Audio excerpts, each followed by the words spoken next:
Episode 11. Yeah. Sweet. Fantastic. Welcome back to Amelia and Jordan Unleashed. Episode 11. Jordan's going to say Broken it. Episode 11, Oh, and there goes the light which show. I just fixed.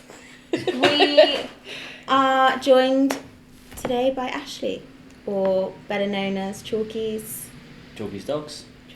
Yeah. What do you prefer to be called? Chalky? Ash or Chalky's Ashley? fine.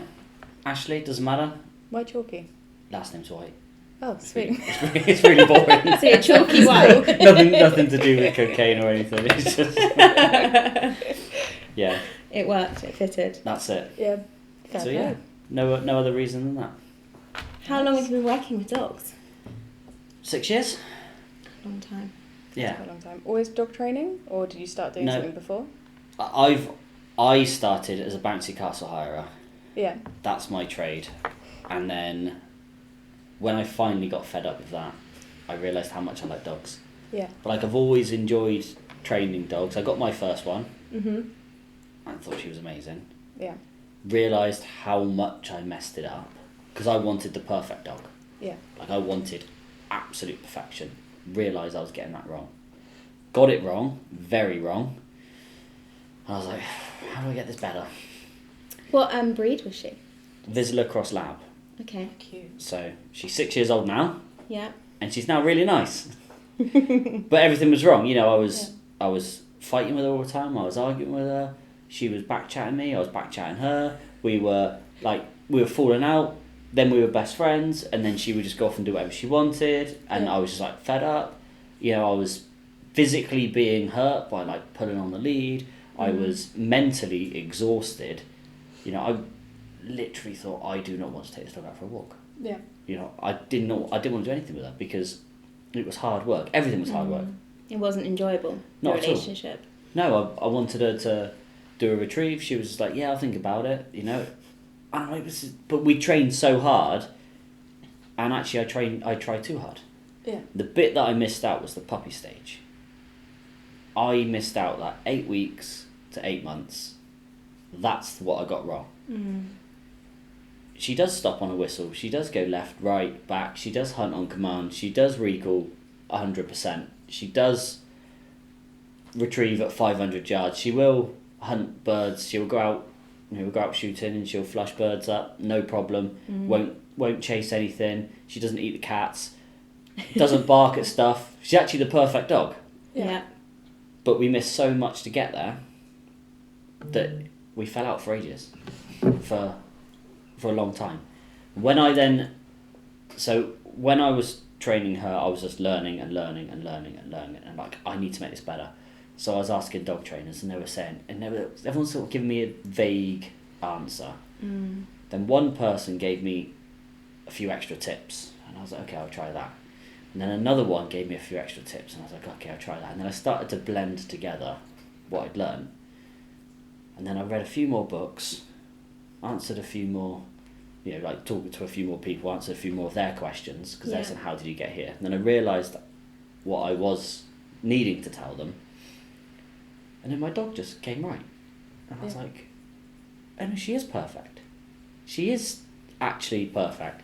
I trained everything. I just hadn't had a proper bond with her. Do you feel like you were the one that needed to change, or she was the one? Yeah, I just had no idea what I was doing. Yeah. And she was your first dog? Yeah. Yeah. Did you grow up with dogs, or was this like your first? I've got a dog. No, I had a family dog that someone said, can you look after my dog while I move house for the weekend? It was a friend of a friend of a friend or something. I said, yeah, sure, no problem. So this little Cavalier Spaniel, at 4 or 5 years old or whatever, came, and the lady never came back to pick him up. Oh, Oh, crikey. Yeah. that's really sad. He was then my best mate. He came out, worked with me all day long, hung out all day, went to the pub every night, But I know I didn't do any training with him. He pulled me on the lead. But he came with perfect recall. He came with a perfect sit stay. He came just as a absolute bundle of joy. Everybody loved him. So he didn't need anything. So I learned nothing from him. Yeah. Other than, a dog needs to get up and go out. Other than that, I didn't get a dog till I was 20, 30, no, however old I was. 6 years ago. 20. Yeah, so, and then that was it. But I got hooked on it. And then the more I was doing, so then I got my young dog, because someone said to me, oh, look, I've got a puppy for you, and I said, I don't want a dog, I don't want a puppy, like, I've got to deal with mine and whatever. And he said, no, he said, you know what you're doing now, why don't you prove it? And I said, go on then. And he gave this dog to me, just gave her to me. I was like, okay, fine. So I raised this puppy and she's perfect. Yeah. But she was perfect at 8 months old, because I did everything that I should have done the first time around. So now I go around and tell people how to do it. Yeah. I now say, do it this way, and it'll work. And no one believes me. And then they do it, and then they go, oh my God. It probably seems really simple. What would you say is kind of your defining... Would you put it into 3 points or 1 point, or... On how to raise a puppy? Yeah, like, to have that relationship, what's your kind of defining, like, this is what you have to do? Leave the dog alone. Yeah, that makes sense. That's it, basically. Leave the dog alone. That's the one thing that people don't do. And let them rest. Properly sleep.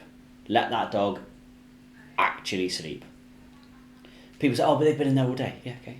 Puppies have to sleep for 20 hours a day. Yeah. That's a lot. Yeah. You know, when they're adults, they sleep for 14 still, 15 hours. So, you know, they don't need a lot of free time. Yeah. So let them sleep. Let them rest. Leave them alone. Very, very important. Make sure everybody else leaves them alone, because other people ruin your dog. Yeah. Yeah. Happens all the time. Jordan made mine jump up. Yeah. Amelia makes my one bark. I teach mine to jump up, it's alright. And do you have the kill command as well? You say kill and it runs and barks at somebody. No. Oh, that's quite good fun. But we could teach that to Riley. He likes barking. Yeah, I feel like that would work really well at the front door. Yeah. Just kill. Yeah. She does that already. It works. It's a nightmare. Yeah, and then just love the dog. Be its highest value. You have to be the dog's highest value. Now, people say the words, be the most fun. Now, that doesn't mean dancing around, singing and jumping and squealing all the time, because all you are then is just a giant squeaky toy. Yeah. It's just get a kid if you want that. No, don't do that. Just be the most fun. So you give all the food, you give all the toys, you give all the games, you give all the walks, you give everything. Yeah. You give the rest. Of course, it comes from you. There you go. You're the best person in the world now. Yeah. That kind of ties into what you always say, which is be sexier than a squirrel. Like, Yeah. Absolutely. Which sometimes is squealing in the middle of a field. Yeah. And then running away or jumping up and down and going, chase me, not the squirrel. But if you'd already put in place, this is why I do puppies, this is why I love puppies, because you can put all that into place before they've learned to run away and chase a squirrel. Yeah. So if they're chasing squirrels and you said, dog, come here, they're going to go, oh my God, the best thing in the world's about to happen. They don't know what it is, but it's the best thing in the world, because the only things have come from you. Now, my dogs don't chase sheep, deer, cats, rabbits, none of that. They'll walk straight through a field of sheep completely off lead. Yeah. If I wanted them to. That's obviously a smart idea. Do put your dog on the lead, just in case, you never know. But they will. Yeah, we were out training only a few weeks ago in the New Forest. In the Forest of the Dean. It's a different place, but... Same. Got lots of trees. And a herd of deer, loads of them, just come trotting past. And I was there with my friend, his dogs. We stopped to let them obviously go past. Yeah. And not a single dog moved, cared. They watched, they knew what was going on, carried on. That's amazing. I'd be in a lot of trouble if that happened to me. But it's because we're the most fun, we're going to give them that. No, absolutely. If we said to those dogs, go, or we said their names, yeah, they probably would have run after it. Yeah. Because that's exciting. But they're looking at us and going, should we do that? No, okay. Waiting for the command. Impressive. Yeah. Yeah, they're not interested, because we're not interested. As soon as you make a fuss, so the dog barks at the door. Well, the dog barks at the door because every time the door knocks, you get up and go and answer it. Yeah. So now the dogs go in, someone at the door, someone at the door, and then it becomes an obsession. They hear that bark, there's someone at the door. So, you have to get a puppy and knock on the door while it's shut. Yeah. And then sit there and do nothing. Desensitise them. Mm-hmm. She learnt it actually from other dogs staying in the house. Yeah. So I believe. Allegedly. She didn't used to do it. But that's where a crate would be your best friend. Yeah, because she just have to stay in. Or her bed. She doesn't actually have a bed downstairs. But if you had a solid... I wouldn't use a bed until they've got a solid crate. If they're happy in their crate, then I'd put them on a bed command as a solid bed or place command. Yeah. And then they won't move and you'll be fine. Mm-hmm. But I wouldn't teach that to this 1-year-old. Why would you wait until they were a year? Because they wouldn't be ready for it. Yeah. I would start teaching it, but I wouldn't be expecting it, shall I say, until a year. Yeah. Wait for them to mature a little bit, or... I guess puppies... Just wait until they learn it. They get so excited as well about new things when they're a puppy. It's like... Yeah, and I think as well, people rush it. They'll say, oh yeah, they're perfect in their bed, they sleep in their crate all night. So now they're ready to go on their bed. But they're not. You're not ready to get rid of that crate because then they're not settling. They're just kind of sitting there watching what's going on. Waiting, yeah. They need to go back to that sleep to get more sleep. So silly little things like that. So just take time. Everything just takes time. But people get a dog, they ring me at 9-10 months old and say it's all gone wrong. And then I say, but you need to do everything that you missed out at the beginning. Which I did. I've done it. I've been there. I've done it. I've seen it thousands of times now. People just skip that little bit at the beginning, which is hang out with me. I'm going to be your best friend ever. And then at 10 months, a year old, you can have all the freedom in the world. But it's that first bit that's hard work. Okay. And lots of trainers now want to work from the beginning, so from that 8-week point.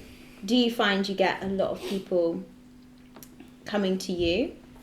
Or do you find they do come to you at that later point when they have realised they can't do it themselves? Most people, it's too late. Yeah. Most people, it's 8 months. 8 months to 14 months is about my average client.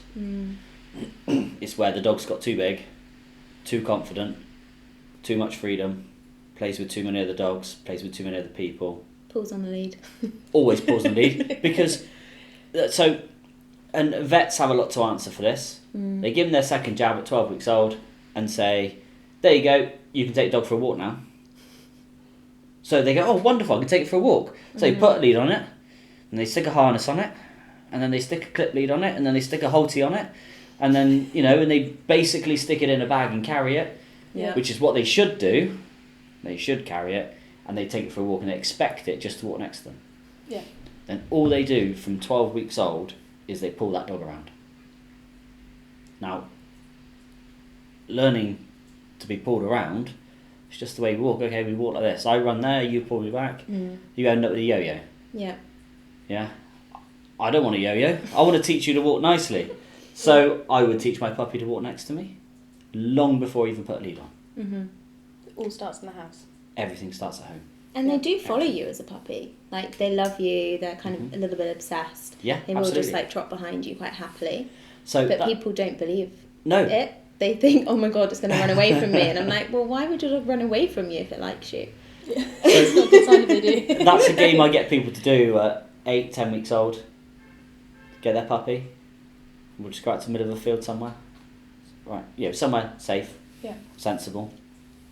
Big back garden or somewhere. So put your dog down. Right, walk off. What? No way. Yeah, walk off. No. And the dog just drops behind them. Yeah. Whole time. I say, right, you're teaching it to hang out with you. The more you do this, but then it'll get to an age and it'll start to get confident. And that's the point you stop doing it. Yeah. That's when the lead comes in handy. As well, people say, oh, they had a perfect recall when they were young. Yeah, exactly what you said. Because they're obsessed with you. Every dog will turn on a sixpence at every puppy and come straight back. Because they want to be with you. Because you're the only one that's given them something exciting so far. Yeah. As soon as they learn other people and other things are exciting, they're not going to look to you. So I guess a bit like my dog now, she'll go into every shop and go straight up to the counter and sit and just stare at anyone behind the counter because she's treat once, yeah, you're done for. Right well, now. it's not. It could be a new place. She Yeah. could never have been there before, but now it's like the person behind the counter, best thing ever. And I can do anything at that point, but I don't have a treat, so I'm not important anymore. So mine does it in pubs. Yeah. Bar staff. She knows if you work behind that bar, and she'll sit and stare the whole time. Probably drool as well. Oh, she'll just stare, and she will not stop staring at these people, and they always come out. They come out late at night, or towards the end of their shift, and they say, "Oh, she's just looked at me all night long. She's been following me." I'm like, "Yeah, it's because you're the one carrying the food. You keep patting her on the head, and you keep bringing her a biscuit. She's not going to stop looking at you." You're the best thing. So I made sure with the second one we didn't do that. Yeah. It's hard, isn't it? Because then you feel like this awful person, because someone will come over and be like, "Oh, can your dog have a biscuit? They would love one." I'm like, no. Yeah. No, it's poorly. Yeah, she really got allergies. Yeah, allergies. Yeah, there's 100% something there. It's allergic to that, whatever it is. Yeah. Anything allergic. shaped like a bone, to be honest. So yeah, everything has to come from you. In all aspects, really. But that doesn't mean that they're going to be robotic. Doesn't mean that they're going to not have a fun life. It's once they've learnt those basics, they'll never forget them. First set them up for absolutely. success, isn't it? It's set them up for success, ready to go. Also, what people are forgetting is they got a dog for a reason, and they were supposed to really enjoy having the dog, and going out for walks, and that's supposed to be like a free time enjoyment. So just embrace it and love it, rather than trying to control this little being all the time. Absolutely. So what books did you read?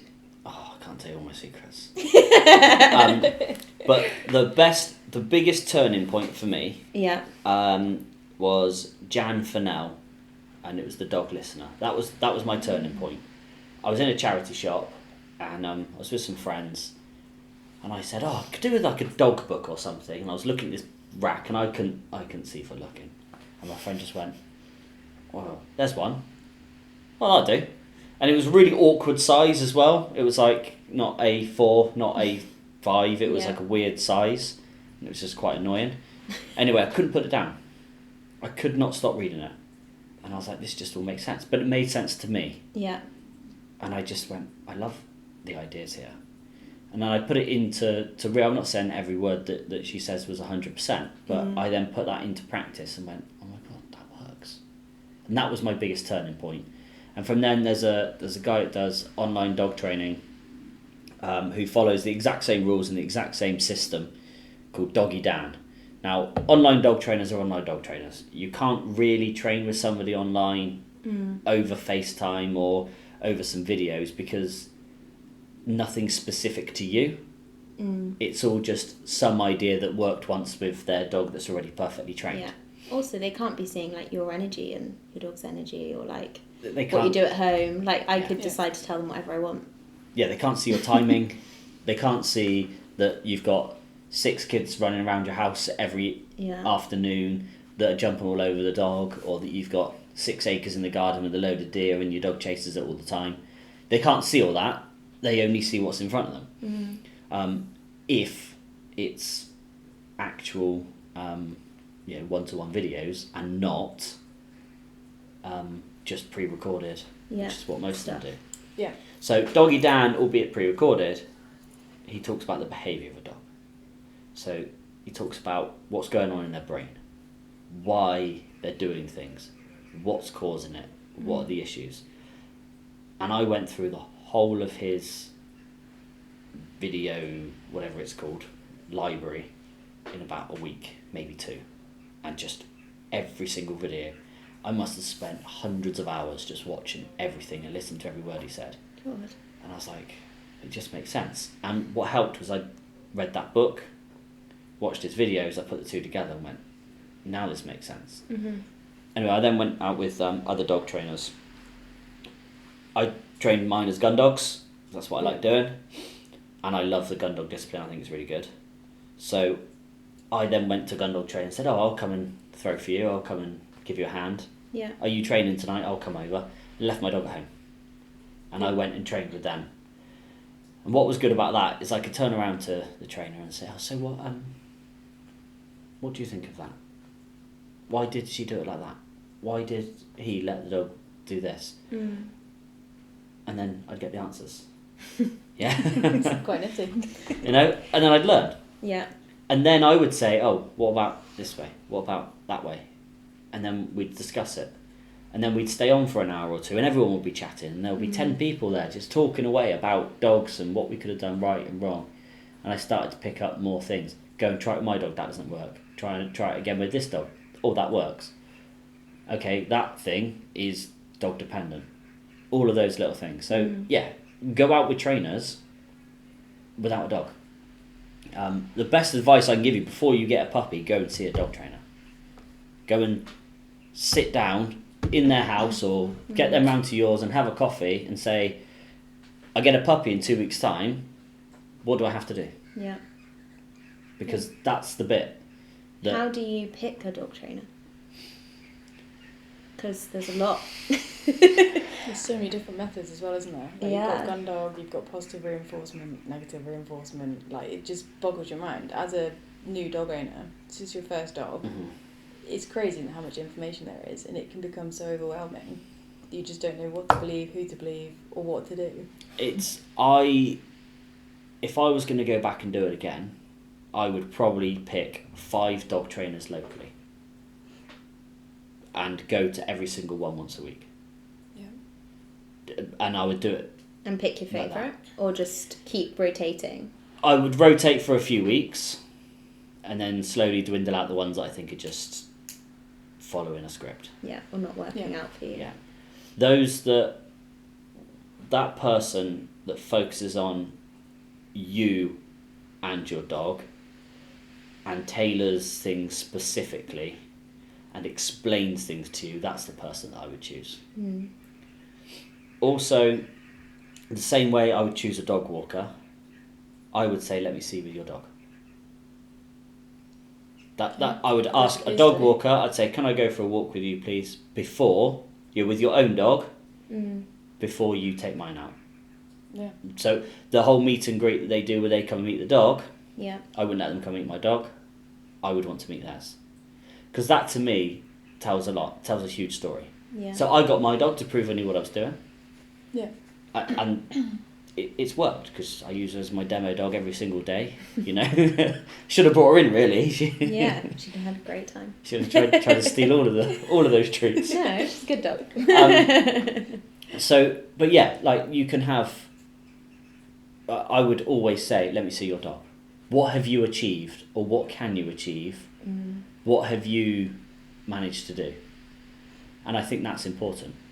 To me, that would be the most important. Yeah. I'm not looking for how many courses you've taken online that have cost you £20 a go. I'm not looking at how many qualifications you've got. Depends on what they're in specifically. So if someone said they've got a degree in canine body language, fair enough. You've probably got something to say. But does that person know how to teach? Not necessarily, no. Whereas, you know, if someone's got a good dog and they're willing to bring their dog and show their dog off to me, and then I get a good vibe with them, they're going to be a good teacher and going to teach me how to do that. Makes a lot of sense. And everyone says to me, "Oh, I just really want Brie, my dog." No, everyone says to me, "Oh, I really want Brie. Oh, I just love Brie. She's so nice." And as much as that's a compliment, truthfully, all it is she's just showing what I can do. She's an extension of you. She's yourself. she's just my qualification. Saying, "There you go. That's what I'm qualified to do, is create a dog that looks like that." And my other one's nice as well. She's just a bit more fun. What breed is Brie? She's a Labrador. Ah, sweet, good choice. Yeah. Yeah. Labradoriness, yeah. Yeah, Labradors. It's the best dog. The answer is Labrador. Anybody wants to get a pointer, buy a Labrador. Yeah. If you want to buy a pug, buy a Labrador.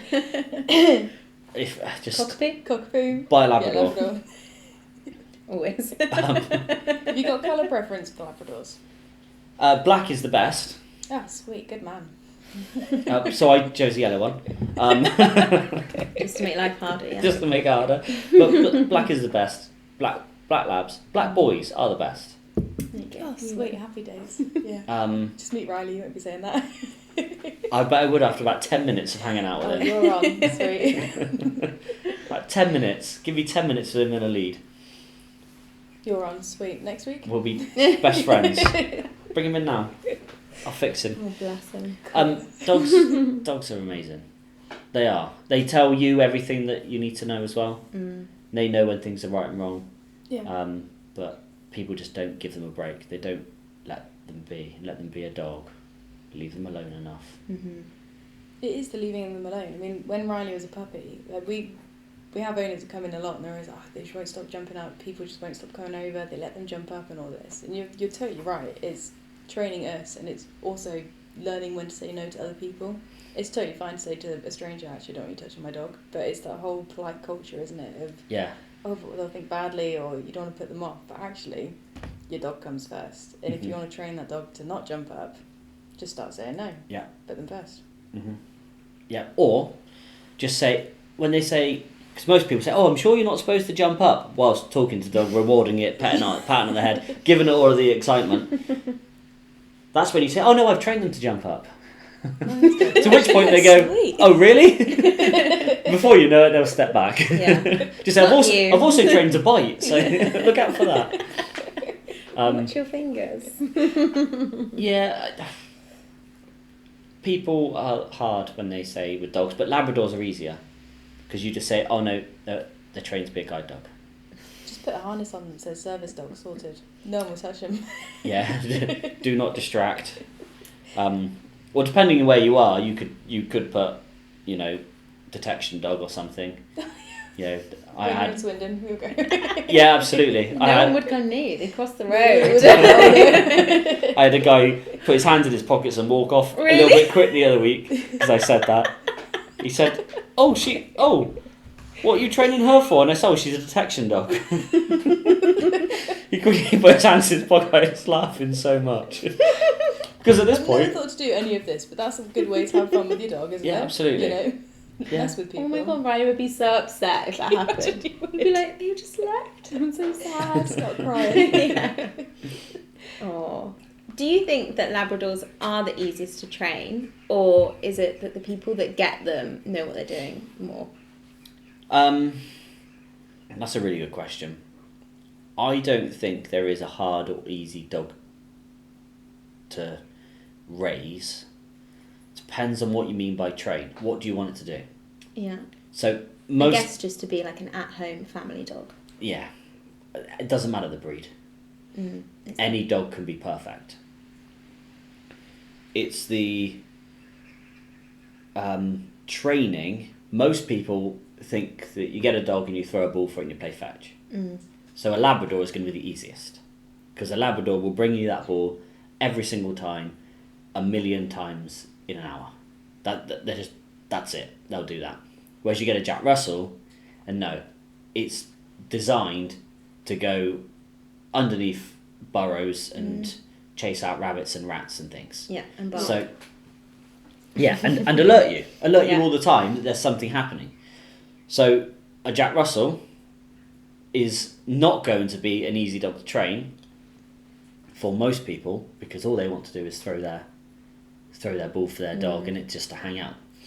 So yeah, on that probably Labrador is the easiest. It's more important that people look for a breed that actually suits their lifestyle rather than just going, oh, that one looks pretty and my friend's got that down the road, or I grew up with that and they were really nice at home and I'm sure I can have the same now. Yes, hugely. It's all about, you need to know what those dogs' needs are.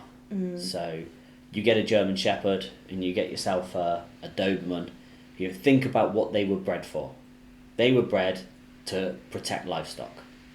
So they're a guardian. They love sleeping out in the winter. So we've got to think about that. Is it too warm here? Maybe. Not necessarily for a Doberman, they're a bit You have less hair. Bless her. Bit more of a wimp. Yeah. More of a scaredy cat. They'll jump over puddles instead of through them. So we've also got to think about those little things. Now, that doesn't mean to say they're not going to be the perfect house dog. Just got to tap their brain into thinking your way, and you've got to think their way. So if they do like guarding, if they do like looking after things, or whatever it may be, or herding, you get a collie or something, he wants to herd. So go and do something with it that involves its natural instinct. Yeah, go and do something with it that makes it tick. Yeah. I guess it's giving it purpose as well, isn't it? You know, Absolutely. getting a dog with working background. Yeah. How do you give it purpose? When you take it out, do you do the stop, sits, throw the ball, make them wait for 10 minutes, just to really tap into their brain, instead of just going, right, cool, I've got this Jack Russell, it's just going to stay at home and do X, when actually all that thing wants to do is go out, go through the burrows, find stuff, or shake toys to death, like that kind of thing. And it's giving them purpose. And that's it. So you get yourself a Jack Russell, just get a load of tunnels, get plastic tubes and just cut them up and fill them with things. So the dog has to really work and really find stuff. You could feed its food by just throwing it in these small tunnels it has to burrow itself through. Some of them, you put different caps on the end or shove it full of mud with bits of food in there. So it has to go in, I can't get back through that way, or has to dig its way back out, whatever. It's a great idea. You make it up for yourself. I'm like imagining my friend, I've got 2 friends that live in Tetbury that have a Jack Russell. This is Walter. Yeah, and I'm like, could they build that in their house and it could be like a massive hamster cage? For sure. Yeah. And they would love it. She would never do that. But the dog would absolutely But they would love it. Yeah. Finding things and just chasing for it, making it move. Food is a good motivation for most dogs. It's normally the easiest thing to tap into. Everything wants to eat and it needs to eat. So you can use that. Yeah, make it work for it. Yeah. Just because it's going to have fun. Especially as, the winter's coming in now. It's going to be horrible weather. What do you do with your dog? Nobody wants to go for a walk. Not being funny, the dog don't want to go for a walk. It's going to be boring. It's going to be bored. Make it do something. Do you find most people just think that's the only thing they can do with their dog is just go for like a 20-minute walk 3 times a day? Yeah. And that's it? Yeah. Most people say, I take my dog for 3 hours or 4 hours. I'm like, why? Yeah. Yeah. What is take 6 hours in 2 years? Yeah. What's the dog getting out of it? Yeah. And then, or they'll take it out and they'll say, we're taking it out for a couple hours, but it doesn't come back to me. Well, no, because that's the only thing you do is let it run off. Whereas if you give it something, like at home you have some jumps that it can jump over, you have some tunnels it can go under, you have set up an obstacle course in your house. Whatever you feel like doing with it, it's going to love doing something. Yeah, going home with you. And then it's going to go, oh my God, we're going to go home, we're going to play on the obstacle course. No, we're not, we're going to chill out. Okay, fine. Yeah, and then they will. And then they'll relax so much more. Tapping into a dog's brain is so much more important than physical exercise. But you must physically exercise your dog because they will just coil themselves up like a spring and it would be awful. So make sure you exercise your dogs, 100%. So do take it for those 3 20-minute walks. But not mundane, I think, is the thing that I feel people miss out on quite a lot is the going around the park 4 times a day. The same route every time you take your dog out. You sometimes watch the dogs do it, don't you? And you're like, they must be so bored. They don't even bother sniffing anymore. They're just like, okay, we go around here, then we go home. So if you were training heel work, absolutely do exactly that. Go around the same place, the same time, the same thing, until that dog is perfectly walking at heel. You're taking that lead off, it's walking off lead at heel. Then it can get its reward. Yeah. Of you throwing the ball or running around or go and do your obstacle course at home or whatever it is you want it to do. It's then gonna be excited. But then it's gonna want to be with you. It's not gonna choose stuff. It's gonna sit and wait for you. It's not gonna toilet all over your carpet. It's no longer stressed because it's having fun. Loves being with you. Yeah. Loves life. Oh, we have to do this boring walk again. Okay, go on then. But then goes and does the fun stuff. Yeah. Yeah. Having its needs met. Variety as well. Hugely, yeah. What other questions have we got? I know, Jordan's got got a few. What would you say has been your most challenging case? Oh, okay, so Tetbury's famous dog, actually. Oh God, which one? He was very difficult. So, Vinny, the Vizsla cross pointer. Oh, yes, Vinny. Yeah. He came in the other day actually. He was Did he? really good. He is very good. He's a very nice dog. There's He not a is lot inside his gorgeous. head. A little pea rolling around in there, bless him. Definitely one of the most challenging. Very difficult to just get into him, and it's not the owners. And I can absolutely say that, and I'll say that a million times over, because everything that I've said, they've done. We've counter-argued each other. We've discussed it. We've really taken our time to think, and it's not a case of I'm right, you're wrong. It's actually been, have we tried? We've tried everything. Yeah. So Vinny was ready for rehome, and because he was just awful, they won't mind me saying. It was stressful. Very stressful. And he was just all over the place. He didn't know what to do. Didn't know anything. But he knew some of the basics. He just wanted everything else. I've been working with them now for... I started for a few weeks just before Christmas. And then just after Christmas, things weren't still... they kind of went okay, and then they were back to how they were. So he was noisy, jumping up at everyone, reactive towards other dogs, reactive towards people, chasing cats, pulling over on the lead. So he pulled his owner over, literally into the road, and she rang me up, and she was in tears. I just can't cope. So we spent 3 weeks solid. They came to me every single day for 3 weeks solid. Oh wow. And I worked with him and them just to get him back to a situation where we can go, right, stop, let's start again. And bearing in mind, he's 18 months old now, so it was very hard to get into that 8-week-old brain. So we managed to get him right the way down there. We had him riding off-lead I was on a push bike, he was riding off-lead next to me, running next to me, no problem. He'll go running now. He walks quite nicely, I quite like.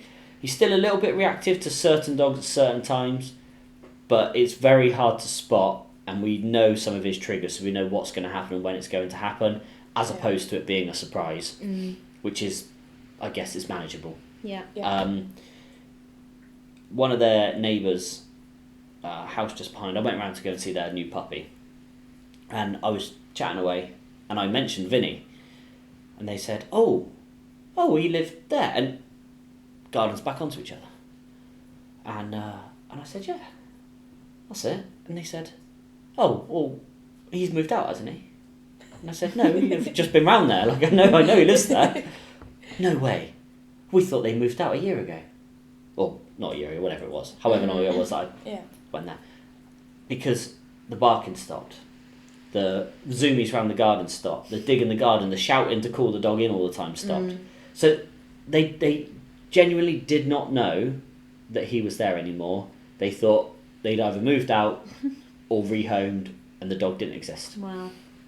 Purely based on those few weeks of hard work. And continually, the owners are doing stuff with him. They're now doing gun dog training. They're still running with him. Not doing enough on their bike, because he loves that bike riding. But, that's something else we can work on. So you found that that's what he really enjoyed, was like that running.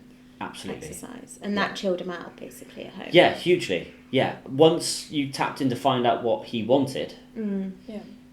and then he started to give it back to you. Yeah. Go, okay, yeah, I do want this. And once you could tell him, no, I don't like it that you are barking. I don't like it that you're pulling me on a lead. But I do like it that you're walking next to me. I do like it that you're quiet. I do like it that you're running with me. And I do like it that you're recalling. He started to go, I love this. This is amazing. Yeah. And he's so much happier. He's a completely different dog. That's amazing. Just Completely talking different. to each other, basically. Yeah, just communicating with him. Yeah. And you did have to, you had to break him down a little bit, but you brought his spirits back at 10 times better. Yeah. He's so happy now, and he just loves it. And I can tell. I can say to his owners, I can say, "Oh, you haven't been out much, have you, this week?" And they'll go, "No, not really," because you can see it in him. He's like, "I want to go, I want to go, I want to go," and he'll be doing silly things that he used to do, and then they'll go out for a good run, like a proper, not just see you off you go, actually physically running with him or cycling with him, you know, or doing some gun dog retrieves so that he can run at a good long distance and use his brain a little bit more, and then you find he's perfect for a few weeks again. That's incredible, because I've seen his owner like quite a lot since she got Vinny, and it'd always be like something new had come up for him, like he had a new reactivity towards something else, or she'd come in and she'd be like, "It's actually been really good the last few weeks," and then there'd be something that would happen. But all I remember about her is she'd always be trying, wouldn't she? She'd always be like, "I don't want to give up on him. I want to make something work," and that's just incredible that you've done it. And he was hard. He was hard. And I've had many others. I turn up and think, I don't know how I'm going to cope with this. You know, I love this dog. 40 kilo German Shepherd. Oh, big one. And very big. He's only 8 months old. So, big dog. And, you know, and it was pulling and reacting, but purely to play. He didn't quite know his own strength. We did know his own strength, and that was the problem. And we got together, and I only had a few sessions with him, and it was a completely different dog. He came on one of my group walks. We walked around, and he just, to start with, was quite far away from us. By the end of the walk, and I got videos of this, he's walking in the middle of this whole pack of 5-6 other dogs, walking in between them, no bother whatsoever, just hanging out with all these dogs. And this is a dog that was trying, or it seemed like he was trying to eat everyone from 200 yards away. And he was just walking next to us. And it's just so nice to see, because it is completely possible. You know, I'm not going to say I don't believe in reactivity, but a lot of people say their dog's reactive. They're not. They're just they're fighting their instincts. They're just doing what they're bred to do, alert people and protect themselves. And trying to communicate, I guess. Yeah. Whereas our dogs, once we teach them that they're good and that it's okay and that I'll take care of this, I know if you're safe or not, and they're like, okay, fine, I don't care. So another dog comes up shouting at them, they're like, I'm not worried, Dad's not. He's not worried, so why should I be? That's, you know, that's all we've got to teach our puppies. Safe place. I got this. You stay there and be safe. And it's amazing. You know, my dogs will get shouted at every day. So if I know there's a dog that's really quite shouty, I'll use my older one. She's a little bit tougher. The younger one will just sort of like kind of back off, like kind of like run away. She's a little bit more of a wimp. That's just her breeding lines. That would like that. So she doesn't really like it. So I won't put her in that situation because it's stressful. I don't want to put her in a stressful situation. I'll use the older one because she'll just sit there and be like, I don't know what you're doing.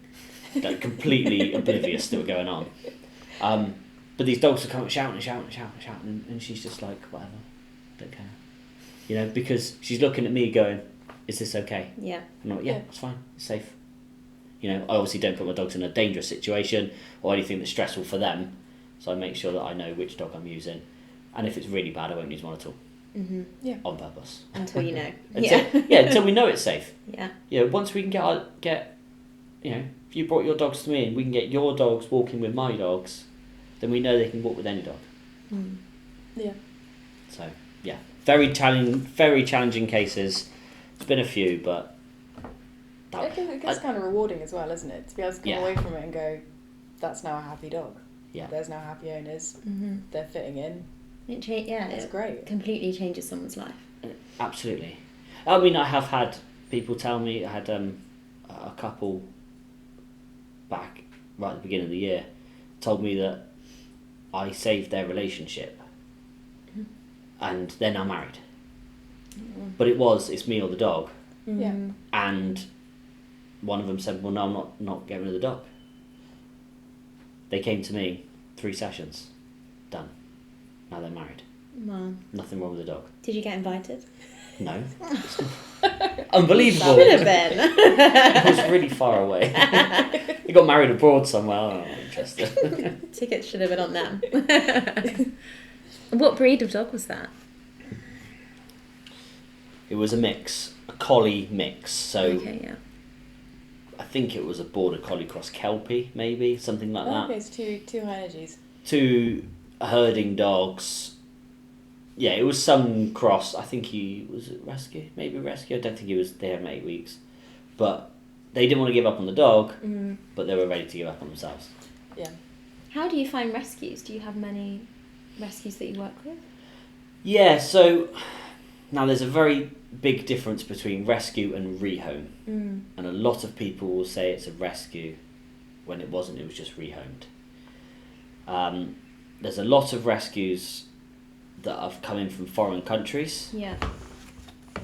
And I find them challenging, but mostly because people try to treat them like an 8-week-old puppy or treat them like we would any other dog, but don't realise that these dogs were literally living on streets. Yeah. They were then shoved into kennels for years, in some cases, Yeah. minimum 6 months, just stuffed into a kennel, left there. So they were taken from their home. Their home was the street. All they had was to look after themselves. What are they being taken away from? Because they go around to the back of the restaurant, they get their dinner. Yeah. Yeah, they get to walk around so they get their exercise. Yeah. They know where it's safe for them because they'll sleep under a certain bin in a certain place. Now, as much as that's not the perfect life in our minds, for that dog it probably is. Yeah. But we can't take it away. People say that it's unfair. So they bring those dogs, they collect them. Yeah. They go and take them away. So now they've taken away from something stressful and just plonked them into a big pen with a load of others. Yeah. So you end up with dog fights, you end up with all sorts of aggression, you end up with regression as well. A lot of dogs getting really scared, nervous, really boisterous. You know, you end up with a bit of everything. I guess it's fight or flight, isn't it? They go from Absolutely. their home where it is they're in survival mode. They want to eat, they want to sleep, and then they get shoved into something where it's all fight or flight. High cortisol levels. The dog's thinking, I know what's going on. Now humans want to interact with me. It's crazy. Yeah. Yeah. And now that's hard. Bearing in mind that a lot of the humans would have shooed these dogs away all the time. Yeah, exactly. So there'd only be one chef that chucks out the scraps out of a restaurant or something like that that they would ever interact with, or that maybe depending on where they were living, they might pop into the front of a shop or something and get a pat on the head. Yeah. But truthfully, they didn't really interact. They really did everything on their own. Yeah. So once you get a foreign rescue, by the time it's been shipped over, and then it's stuck into a kennel here, and then people find the home for it, people then take that animal, put it straight into a house, and expect it not to shit the carpet. Yeah. Alright? And not to run away, or bark, or whine, or fight you. Yeah. Yeah. And put it on a harness and a halter. And imagine how shit. scary that is. Yeah, exactly. Yeah, feeding it good quality food. Well, not being funny, but that doesn't taste like the shit they've been eating. Yeah. So The rice and curry that they used to eat was great. Exactly that. The leftover Chinese that they were having was perfect because it's what they're used to, and it's a huge, huge change. And to get this dog to then come out of its shell and come over to you and try to warm to you is very challenging. Very challenging. So this takes a lot of time. Like a lot of time. Yeah. Unfortunately, everybody wants the end result. They want what I've got out of my Brie and out of my Hermione. That's exactly what they want. They want their dogs to come straight back and hang out with them and go off and play and not bother other dogs. But you can't get it. It probably is never possible, really, is it? Of course it's possible, yeah. Yeah. Yeah, definitely. Of course it's possible. You just got to show it So this much. is the right thing. So you've got to do everything slow. Bear in mind, it's never been in a car. Everything's totally It's new. never been in a pet shop before. So you've got to do things slowly. First thing you've got to do is let it know it trusts you. So, food. If you are giving it food, it's going to start to trust you. What do dogs need? Food, shelter, what Water. else? Yeah. Water, yeah. That's it. So, you give it some food. It's going to start to be your friend. Give it somewhere warm to live, to sleep, to hang out, bit of shelter. Now, whether that be the dog does prefer sleeping out in the garden, it's got a chance to come in. It might stay under the table for 6 weeks. Yeah. That's absolutely fine. That's what it does. As long as you put the food down for it, let it eat, leave it be. Leave the dog alone. Let it get used to being around you. That dog's not going to eat you now. It's not going to bite you because you keep feeding it. And I don't mean standing there with treats. I mean physically just putting some food down and saying, "Hey, mate, you can have that." Yeah, and not interfering. Don't try and touch it. Don't try and pat it on the head. Let it be. And then slowly that dog's going to warm to you. It's going to come over for love. Because it's the one thing they really want. Not need, but they want. They want some love. So they're going to come over and it's going to start coming to you. It's going to start to show you affection. And that could just be by sitting there staring at you. It could be jumping up on the sofa. But there's no point to start saying, "No, get off there. No, don't do that." The dog don't know anything. No. Yeah. Don't know it, do you? It knows I don't know nothing. why you're shouting at me. So you've just got to, anything that's rescued. So if it's a rehome, which is majority of rescue centres locally, if it's sort of a rehome, you've got to find out exactly why that dog was in that rescue centre for the most part. So A lot of the times they don't know, do they? And this is trouble with rescues. Yeah. Yeah. It's so difficult. Or they can't tell you because it's sensitive information. Yeah, so things like, a lot of people say it's a relationship breakdown. Okay, fine.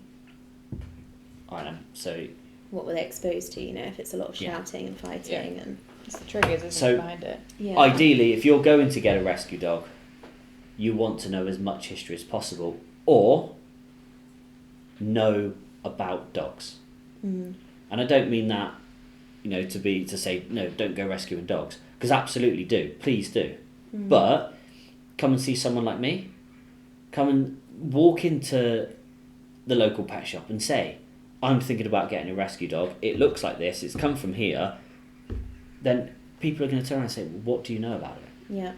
And then, what do you know about dogs? If you know about Labradors, and you know all of their traits and their quirks, and you can spot when they're unhappy and when they are happy, then go and get a Labrador. Yeah. Don't go and rescue a German Shepherd and expect it to act like a Labrador, I know. because it's been, and thinking you're doing right by rescuing it. Unfortunately, you're not going to be the right person for it.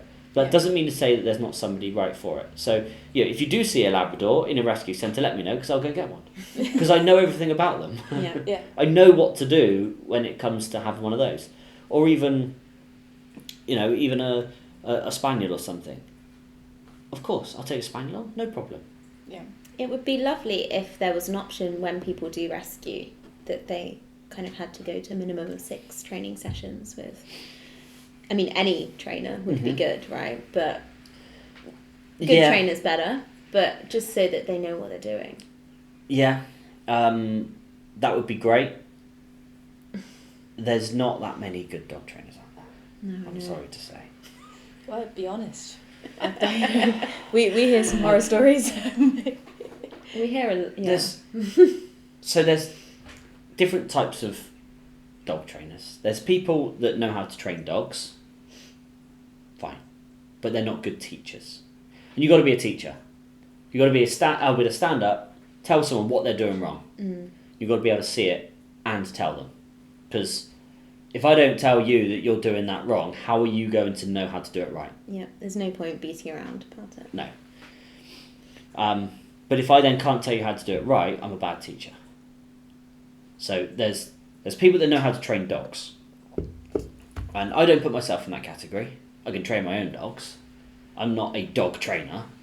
I don't go out and take a dog away for 3 weeks, bring it back, and it's a little perfect robot for you. I don't do that. That's not for me. Yeah. Then you get people who are good teachers, but they don't really know what they're saying.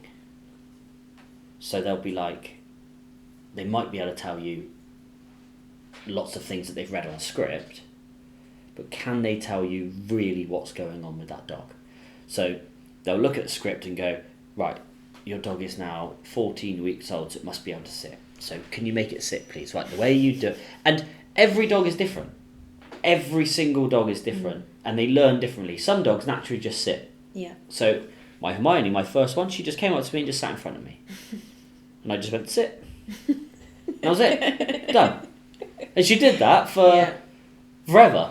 Everyone gets so excited about the sit. Like, yeah. yeah. I think it was sat before you said it, but I'll give it to you. But that's all she did. And she ran up and sat. Other dogs, I know dogs that will not sit. They just stand. You still have to say sit. They don't move. But they just don't stand. They just stand. And I'm like, really? Much harder to train for a sit. Now, if you go to this person's class, who they might be a good teacher, but only good at reading what's in front of them, teaching only what they've been taught, the problem is they're going to go, well, your dog's not sitting, so it's wrong. Yeah, but do you know anything about this dog? Do you know anything about me? Is this okay? Probably could be. Maybe not perfect, but actually we can work with it. You know, and they don't know how to work with it, and that's okay, but I wouldn't call them a dog trainer.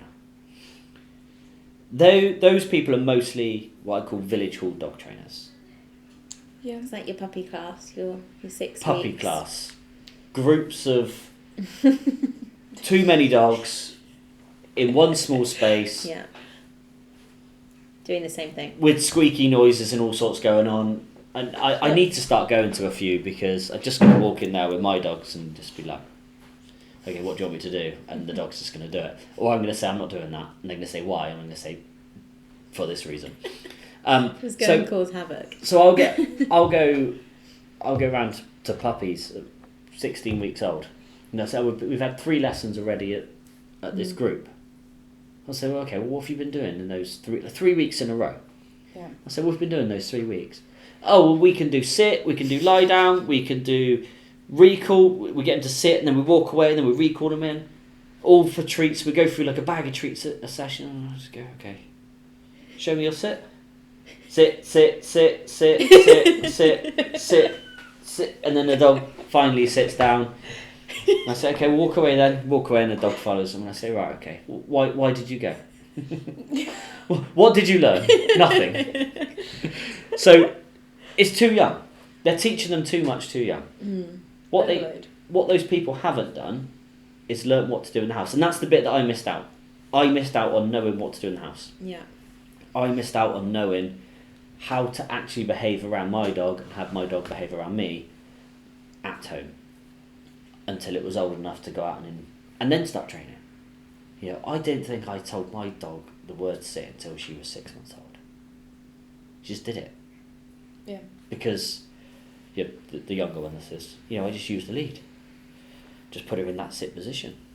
Just gave her some love, and she's like, I like being here. So then when she was old enough, I could put the word to it. Sit. That's it. Done.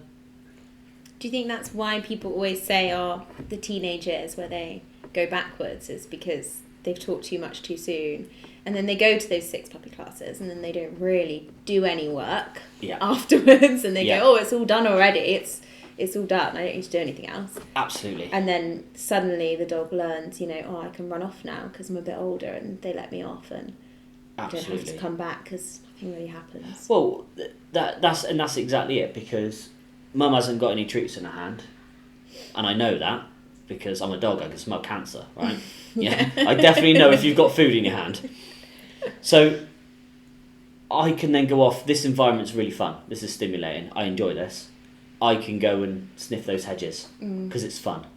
I can go and wee on these trees because I've just grown my balls. It's what I want to do. That's what dogs want to do. Then you're shaking and rattling these biscuits. What's this? What's this? What's this? What kind of recall's that? Yeah? I want to say, Rover, come, dog comes here, job done, let's go home. That's what you want. But they get to those teenage years at between 8 and 14 months old. And that's the key moment where you should be training. instead they're giving it that freedom, because in a village hall, they can walk 10 paces away and the dog will come to them. Yeah. Yeah. And you get your certificate and everything's fine. Get a certificate. I went done. Yeah, I went round to a house not so long ago and they had a puppy, and this was very hard. I came away from there feeling like not quite defeated, but I felt sad. I wanted to take it with me. Yeah. Not because they were bad people, but because they just didn't have a clue. Yeah. And I can't be mean about it, but the dog was not in the right position, for what they were asking. They were asking way too much. So I got pulls on a lead. Well, I go around there, it was way more than pulls on a lead. Every single skirt and board was chewed up. You could see where they'd cleaned the carpets a few times. The dog was running here, there and everywhere. There was holes in the garden. I asked them to put the lead on the dog. It took them about 10 minutes. I was like, this is just a faff. It's a nightmare. And this dog was only young, less than 6 months old. Yeah. In their kitchen, there must have been 4 certificates. And I saw them, tucked away. You have to laugh because it's quite funny. 4 certificates that had the dog's name on them that said that they passed these Good Citizen Awards or whatever. And I just thought, no rubbish that is. What a waste of time. Yeah. Yeah. And Time money. and money. Time and money. Yeah. So, It's painful. they probably paid £500 to go to all these lessons, because they go once a week, it's £10 a go, but that soon adds up. They probably went twice a week or 3 times a week because they thought it needed more. Yeah. And they bought all these harnesses. They probably spent £1,000 a year. I hope so. But I never tell people that. A lot of people come in and say to me, do you sell Holties? No. Do you sell a harness? Because I've been told that's going to stop my dog from pulling on the lead. I'm like, no, because that's not why you should want a harness. You need a slip lead. Yeah. You don't need a harness. Oh, but that's going to hurt my dog because when it pulls on the lead, it's going to choke itself. And I said, but you don't want it to pull on the lead. We're going around in this circle. Stop it pulling on the lead first. Yeah. Make it walk with you first, long before you can put the lead on it. Yeah, but they've missed it. That bit's gone. So, harnesses are good if you go swimming and you need to hook them back out, or you've got a boat and you need to pull them back out the water. Yeah. Great, harness. Or it's a really small thing, you pick it up. Perfect. Again, if it's a puppy, put a harness on a puppy, you can pick it up to keep it out of the way and carry it around like a bag. If that's what if that's what you need to do. Swing it around. Harness great for that. In the car, obviously you need to make sure they're secure. Harness good for that canny cross, or sled pulling, or any kind of pull sport. Absolutely get harness on them. You can get dogs swimming. You can tie a paddleboard to it, and you get it swimming. Off you go. See ya. I think that is the whole. You've kind of said it without saying it. Is everything you've described for a harness use is to be pulled. Yeah, it's purely for pulling. Yeah. If I needed to go and make my own harness, let's say, in the apocalypse, I'm going to go to my car and I'm going to cut my seatbelt out, aren't I? Because my seatbelt is a harness. It's solid. It's designed for pulling, albeit the other way round. If I crash, it's going to stop me from going too far.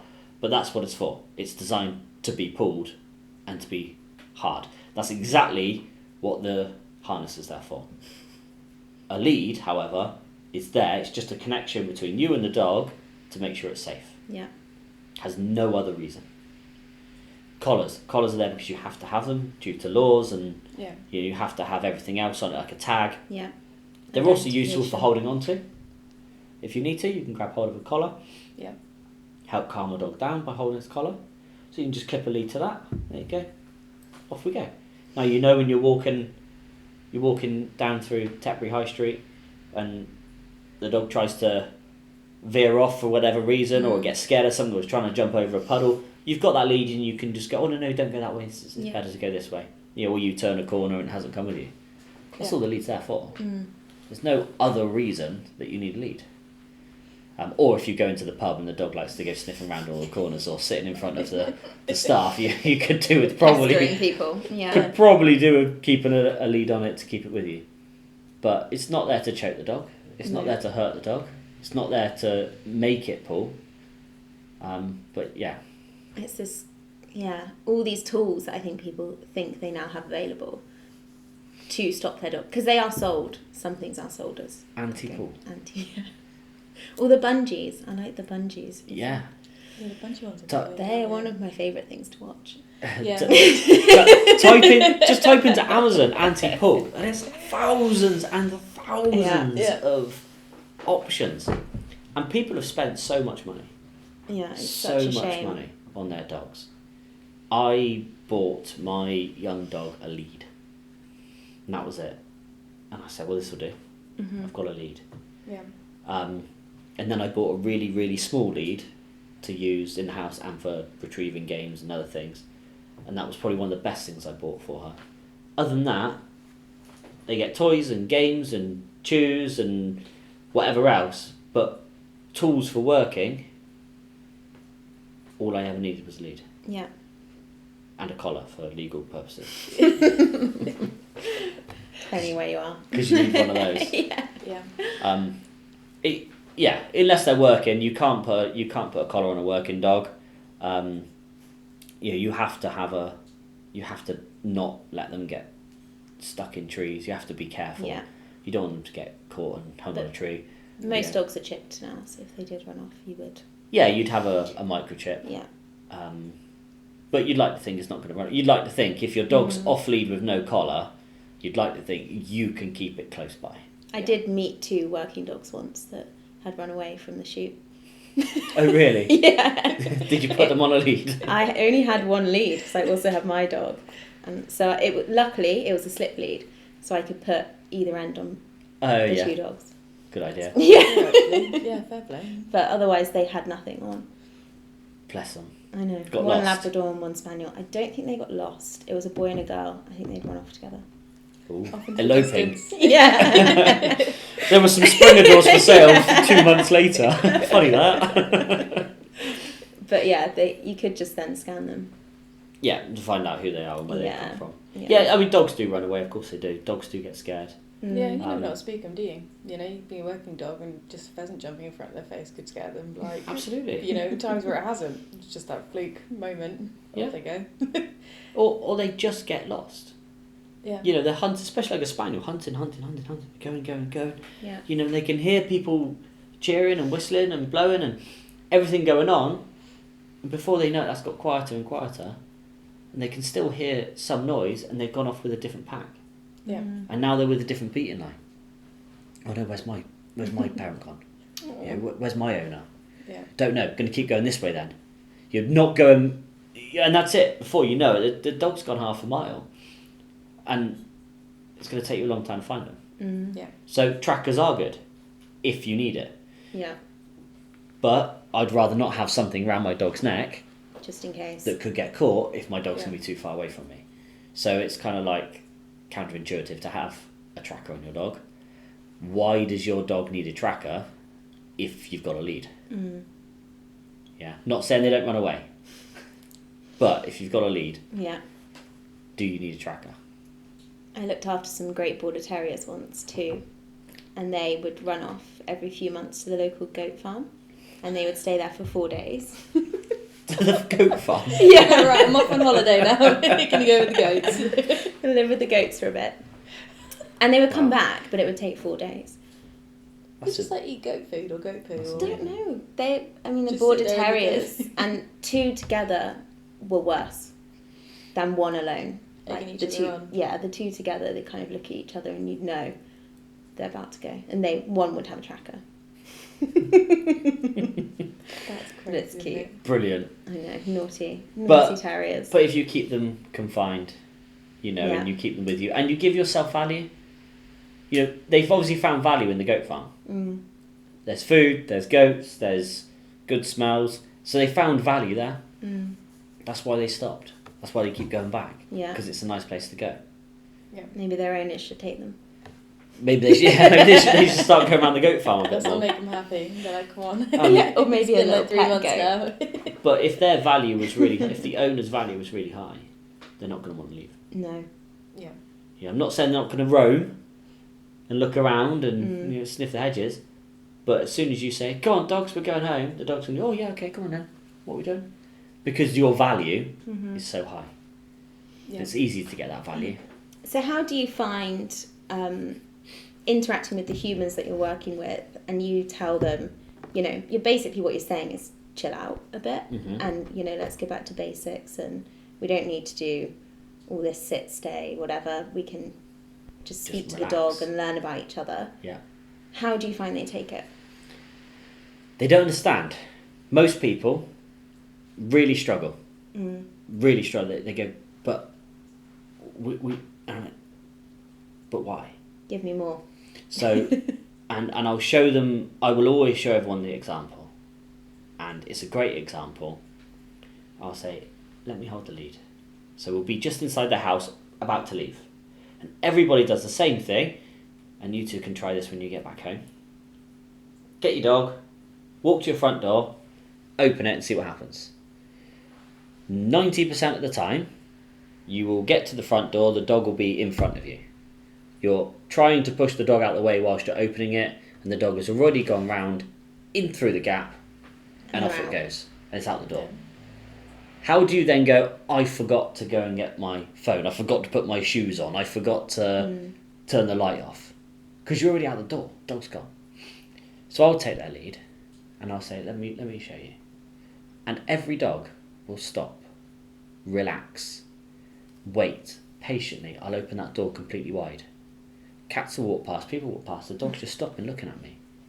And then I walk out calmly, stop, shut that door. I wouldn't have said a single word to that dog. No words, no sit, wait, do this, sit, I need to put your lead on, no faffing. Just stop, relax. If I'm relaxed, I do everything slowly. Before you know it, they're like, but how? And of course I've practiced this thousands of times. So, I can't just say that's the way you do it. There's a little bit more to it, but I've practiced it thousands of times, and I can show you exactly how you get a dog to leave calm. If you leave calm, the dog's going to leave calm. Yeah. It's as simple as that. Energy. Yeah, it's just chill out. Problems that I come across. So one lady had a pushchair, just a fairly newborn baby. So she had a pushchair and a toddler, and a golden retriever. Now, amazing dog. If I was going to pick one, really like that dog, but extremely enthusiastic as soon as you're outside. Just she couldn't walk it anymore, because it meant she couldn't take the dog for a walk to go to the school to pick up or nursery or whatever, to pick up the young child. She's having to call on her mum to help do, and it was just a bit much. So we had this dog doing exactly that. Stopping, saying, right, we're going out for a walk now, clip the lead on the dog. The dog would just sit there near the door, but not in the way. Giving the lady a chance to get a pushchair outside, get the child outside, remember all the things that she's forgotten, and the dog just wait there. And then she'd say, right, go on, out you go. And the dog would go out and sit down on a little drain outside. It would just sit there and wait. Because she'll go, oh, yeah, I need to do this, I need to shut the door. It's not easy, is it? No. You're on your own and you've got it makes three me feel things. stressed already. Yeah. Like all those things going on. And the dog's just sat there waiting. Yeah. And then she'll pick up that lead, say, come on out, let's go, and then the dog will trot next to her. And before, it was awful. Yeah. Like, if you could have videoed the moment, the original moment watching it, it was just like, oh my God, like, how have you ever done this? And she's like, I couldn't do it. And then that dog was just calm, chilled, because I showed her the right technique at the right time, and she pushed through it, and it was so nice. And now it's a perfect dog. Yeah. That's all that everybody wants. A lot of trust as well, because you need to be able to trust your dog to sit there on that.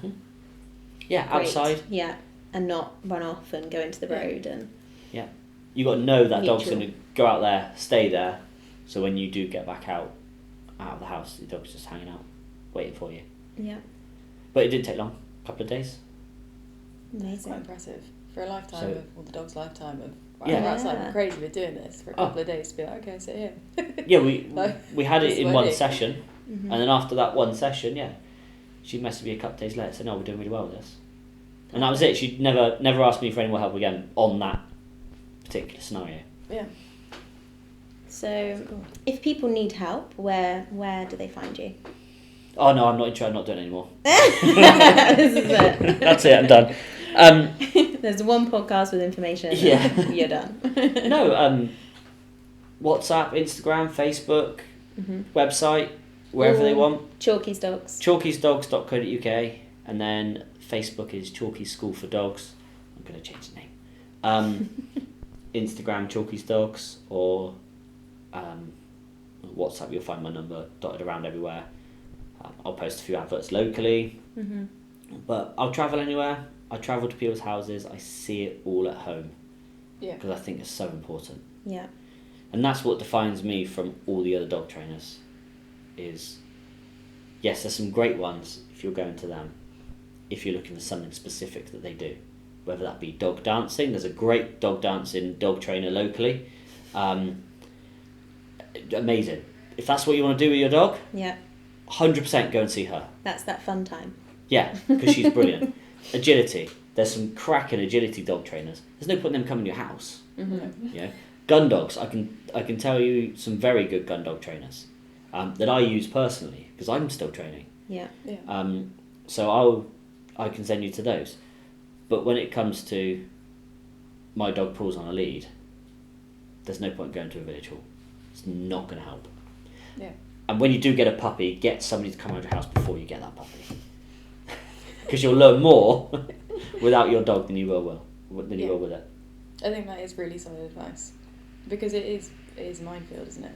It is, yeah. You get the puppy, everything happens, you get the crate, you get it all, and then all of a sudden you're in puppy world. We just can't put this little dog down. But actually, like saying, sleep is so important for dogs to regulate. You need to be able to be okay to go, right, I don't have to touch the puppy all the time. Yeah. And that's the separation anxiety all the way. Yeah. Is you never left it alone. So how can you now just...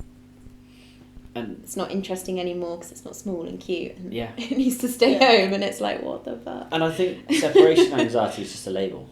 Yeah. There are dogs that can absolutely not be separated and they do struggle. There's dogs that you try to put in a house and they're better off in a kennel. There's some dogs that are kennelled and better off in a house. That, not against any of that. But separation anxiety most of the time comes from constantly touching your dog. Yeah. Not letting it be a dog. Yeah. Overdoing it. Leave it alone. Do you think that's why poodle crosses tend to have more separation anxiety? Because they're cute, they're fluffy, they're littles, people just don't want to put them down. And then all of a sudden you've got to go to work, they're left 4 hours a day and they're like, oh God, what are you doing? I think as well it's people that haven't had dogs before that get poodle crosses, or, they don't, maybe because they don't shed, they come with all these like newfangled words that make it seem like you're not really getting a dog, you're getting like a designer dog. Yeah, you're right. Or something. So a hypoallergenic, molt-free poodle cross. You can get the groomer to design it in different ways. The police in Germany use poodles. Yeah. Like, they're incredibly so intelligent. clever. I'm not... Why would you get a dog that the police are using that you want to cuddle on the sofa? Yeah.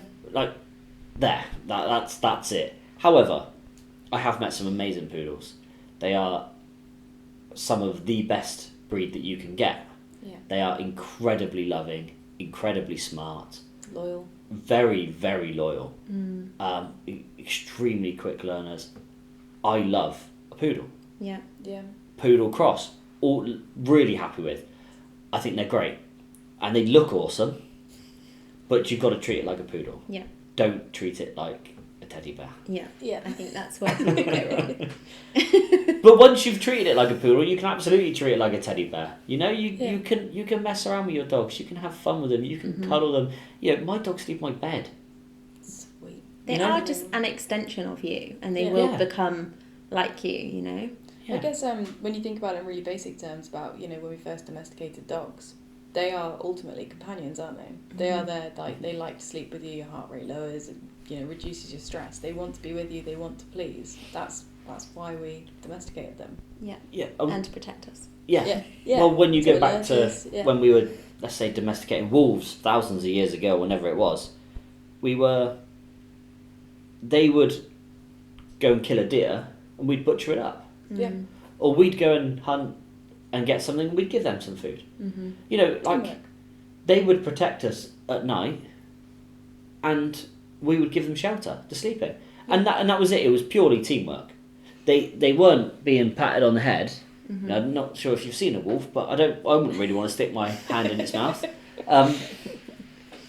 You know, they were purely used as a tool, but we were used as their tool as well. And so we communicated with a mutual agreement of, look, I'll give you shelter, you can get me some food. Or you protect me and we'll go and do this together, or whatever it may be. And everyone made sure that everyone was safe. Yeah. Dog, human, it didn't matter. And now we've domesticated them. We now do it a bit over the top. We forget that it's a dog. Messing it up a bit. Just a little bit, but then, you know, it keeps us all in a job, doesn't it? Yeah. 100%. Not wrong there. But not only if you take one session. Yeah. That's the problem. It only takes one session and we're done. It's one and done. And that, I that's the feedback that you'll hear. Mm-hmm. Everyone says, I can't believe we've only done one session or 2 sessions. It's 2 sessions, minimum of 2 sessions, because I wasn't making enough money. No, I think it's important. It's very important. I always do 1 session first. Second session is a follow-up. See what's going on. Make some extra tweaks. Make sure it's all going right. Yeah. Then you can make a plan. Then you can decide, right, actually, come to me. We'll meet at the park, we'll meet at the pub, we'll meet at the cafe, we'll, whatever, come to a group session, never need to see you again, see you in a month's time, whatever it may be, there's the plan. I'm not there to just try and take your money like what I would call village hall trainers are, because all they want is you to come back every week. You know, they're turning over a lot of clients. I've been stood outside there before, and there's 30 people coming out and 30 people waiting to go in at £10 a head. You know, it's a good time to be a village hall dog trainer. They're doing great. There's a lot of puppies. I looked through the window whilst they were doing it, and I thought, I don't want to do this. Don't think I want my dog in there. Do you think other trainers are like, that guy in the cap such a creep? Yeah. I expect they're going, I can't believe it, he's taking a walk. Dog walkers probably don't like me as well. Dog walkers are probably not. Because you believe, you know, that walk is your fun time with your dog, and you should absolutely be there and enjoying that and absolutely having that. There is a place for somebody else to go and let your dog out, take your dog for a walk. Yeah. But dogs can stay at home all day. Yeah. Yeah, okay. Puppies do need to be let out because of, you know, have small bladders, they need to eat during the day, and a few other things. But dogs can be left alone all day. Dogs can just be left alone to hang out and chill out, and they're fine, they're happy with it. Yeah. As long as you fulfill them properly when you get home. Yeah. Everybody's got 30 minutes when they get home. Everybody has got an hour on a weekend to go and take their dog for a good solid run. Well, if not, what's the point in having a dog? I saw a Facebook post the other day and I very nearly commented on it because I thought, I can't believe that this woman's even asking. I've got a young puppy, I'm looking for a dog walker. She was looking for, it was a dog walker, a dog sitter, and what was the other thing? Doggy daycare. So she wanted a dog sitter to come in during the day to come and let her dog out, a dog walker to take it for a walk once or twice a week, and then she wanted doggy daycare 3 times a week. And I just thought, what's the point in having a dog? It's overload as well, isn't it? Like, That's a lot for the dog to deal with. Busy. What do you want? What do you want a dog for? I can't do that much socialising. No. Like, and 3 days. 3 days at school. So I hated school. Yeah, absolutely. I didn't want to go. School didn't work for me either. No. These poor dogs. But yeah, even like doggy daycare is not great. Yeah. Doggy daycare. It's a long day for them to be on the go all the time. And that's it. They're on the go all the time. They're not put in crates or kennels and just left alone. Yeah. They are interacting with all these other dogs. Reactivity comes from doggy daycare. Yeah. You know, these dogs are just running and jumping and constantly bounding, and then you go home and ask your dog to walk nicely with you when it goes past all these other dogs in the park. Yeah. Do you really think that you're valuable enough? I know. I don't think so. No. It is madness. Or even just sending them to doggy daycare and then getting home and taking them for a walk. Like, your dog needs rest and Yeah. sleep. It's Yeah. when they're at daycare 5 days a week, and then they get to the weekend, and you're just on the go as well, aren't you? You just these poor dogs must be going, I just want a day off, man. Like, just let me sleep. Yeah. A day off, that's important as well. That is really important. Having a day off. My dogs will look at me and be like, I'm not doing it today. Yeah. Yeah. And I know it. I know your when day when they want a day, I was like, okay, cool. You can stay here, you can come out in the truck, whatever. Yeah. Or we'll go to the pub tonight, you know? And they genuinely look at you as if to go, please don't make me do something today. Yeah. You go and sit in the pub and they'll look at you and go, thanks for this. Because that's all they wanted to do. Yeah. Just sit in the pub. Stare at the people behind the bar. Absolutely. Or they just want to sit in the back of the truck, or they just want to, you know, sleep on the bed, or hang out on the bed or the sofa. Sometimes they just want to be with you, but they don't really want to be doing anything, do they? Like, the amount of times I've gone to leave in the morning, and Riley, like, I'm like, you come in, he just sits on the sofa, and I'm like, okay, sweet, that's what you want to do, sleep. Perfect. Great. you now have to come to work. Yeah. And that's we all need a day off. Mm-hmm. And people overtrain too soon, too much. But I'd love to go out there and teach every single person. Every single new puppy owner, I'd love to tell them what to do, how to do it. Yeah, well, I think it's needed. You know, getting Riley, I mean, I've worked with dogs 12 years. When I look back when we first got Riley, I did everything wrong. You know, he was coming to work for me every day. He was probably sleeping for 2 hours during the day. Knackered all the time, put a harness on him, thinking, oh, well, I'm scared he'll slip out of his collar. He never did, never has. But, you know, I'm like, I put a harness on him. And he pulls like a train. Yeah. I'm just setting up for failure, and now I'm like, I have to undo all this now. Like, I'll listen to you now. But you must see a lot of badly trained dogs. If we say the word training, I don't think it's training. I think it's just learning. It's just Or stressed out. manners, isn't it? Yeah. But you must see them. They must turn up to you, and you just like look at this dog going, you're knackered. Yeah. You just need to go to sleep. Oh, a lot of the time. Yeah, they're always on the go. I mean, you see them, like, you know, you put them on the table and you start to dry them, and, like, they struggle to stand up. They're so tired, so you just let them sleep for it. It's a lot of time. Standing for 2 hours, you know, it's hard. Some people walk their dogs before they bring them into the groomers as well. Especially puppies. And these puppies are so overloaded. Upstairs, you've got mental, like, stimulation constantly. Loads of noises. We've got to touch you. We've got to move you up and down. Like, we're introducing you to so much stuff. People will be like, oh, don't worry, I've just taken them out for an hour. And I'm like, why have you taken your 4-month-old puppy out for an hour? Now we've got to come upstairs for another hour and be told what to do. Like, these poor puppies are so over everything. Then they get, like, more bitey, they get more stressed. And you just keep thinking, I should just let you sleep for an hour. That's all you need, you know. Yeah, can you pick your dog up tomorrow? Yeah. Let it rest. We would have a lot of dogs if we said that to people. Yeah. But that is what happens. Yeah. Yeah. It is what happens. Overstimulation. Way too much. So I turn up to every house I turn up to.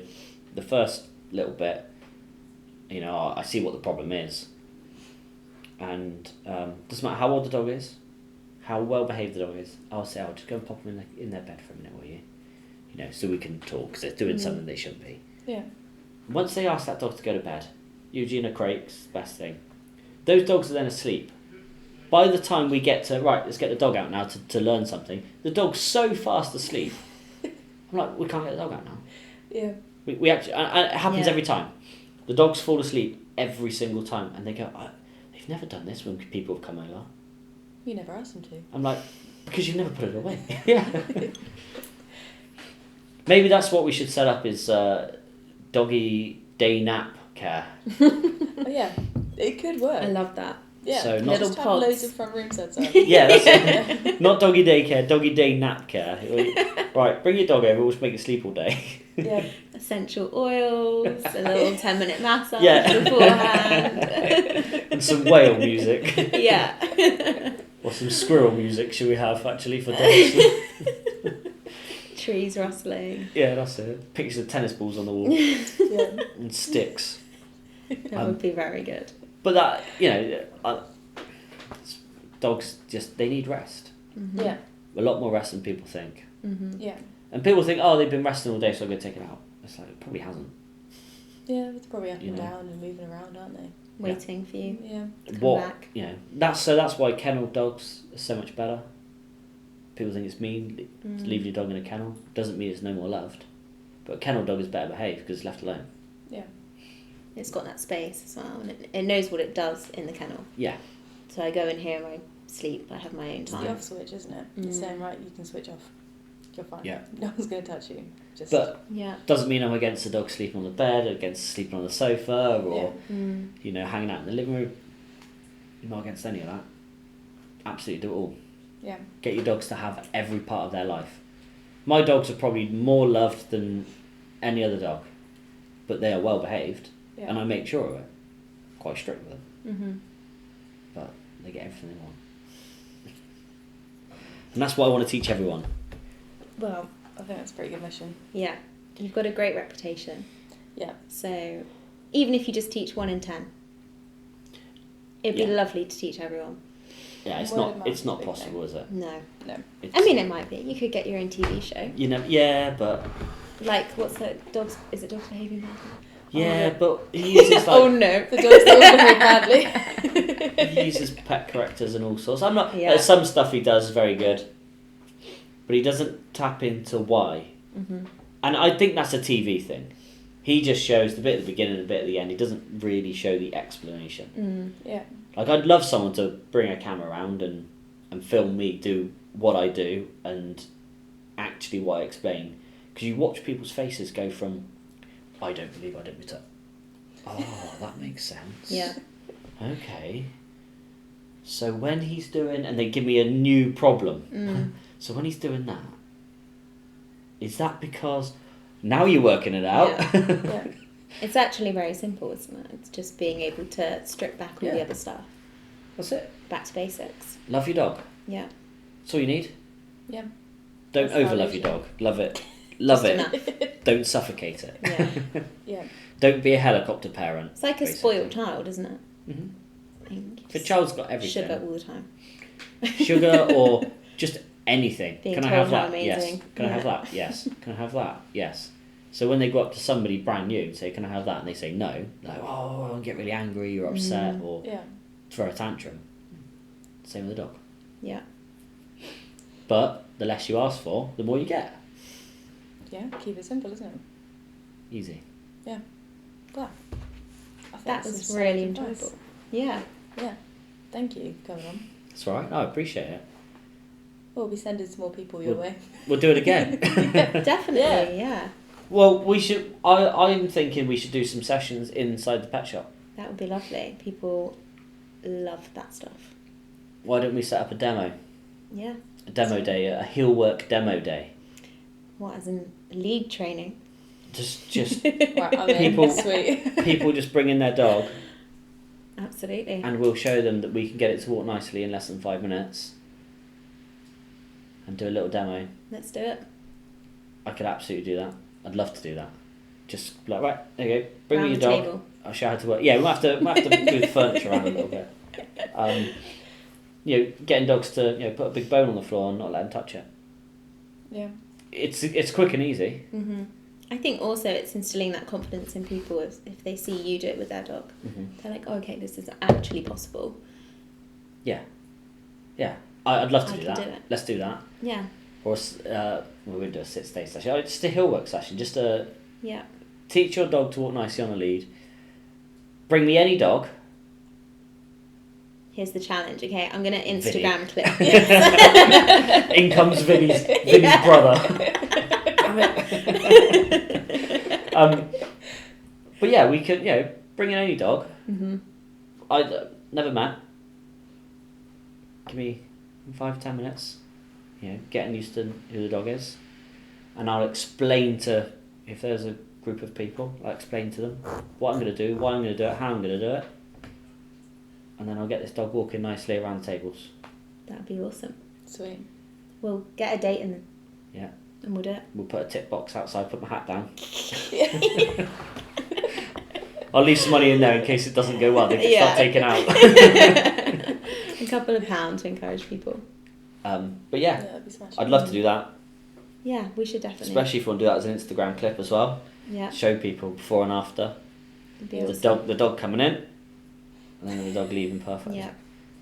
I've had so many cases like that. It's People really swear at me all awesome. the time. They swear at me. They're just like, "Fuck off! What have you done?" Your magic. Are you Yeah. for real? Sorcery. One lady spent over £1,000 on her dog, and the last trainer said, "Well, it's possessed. It's never going to walk nicely on a lead." I've got a video on my phone of her walking it, and you look at the timestamp. It's exactly 5 minutes apart. Her walking it straight out of the car. I then walk her dog and hand it back, and then 5 minutes later, She can do on it. that video, the dog's walking like an angel. She spent thousands. Must be so annoying for her. Yeah. Upsetting, isn't it? I bet she but- cried. Her and her husband just stood there with their mouths wide open, Yeah. and then just went, "Fuck off." Both of them at the same time. Like, what? And they went, "Are you serious?" It's like, "Yeah, I'll sit down." It must feel overwhelming. And it's a huge release of stress. Yeah, that doesn't mean it's done. It's Yeah. not done forever. You Yeah. have to then put in the work. It takes 3 months to make a dog walk nicely on the lead. There's just proof that it's possible. Yeah, it's just, there it is. I've got it right. Now, if you stay consistent, You can do it too. you can absolutely do it. Teach that dog that habit. And the dog will never pull you again. No. Mine don't pull me. Sometimes I might walk a little bit in front. I'm like, "What are you doing? Why are you pulling me? Stop it! You knew who I am. You're supposed to be the good one." But they're just being a dog, aren't they? Yeah. There's a good sniff somewhere. It's probably because I hadn't exercised them or something, you know. You wind it back and someone will just turn around to me and say, "Well, when did you last walk your dog?" Yeah. "Oh yeah, I didn't." You know, they've just been coming to work with me every day. I hadn't gone and exercised them. They haven't had that release. Yeah. That's all they need is exercise. So Yeah. true. It does work. Well, yeah. Oh, sweet. You'll look forward to that. Yeah, it'd be really lovely. Just do it. Make it happen. Yeah. Thanks, Ash. Ashley. Chalky. You want to call me? Chalky White. Yeah. No, Chalkies thank Dogs. you. Yeah, thank you so much for coming on. See you in the shop. Yeah.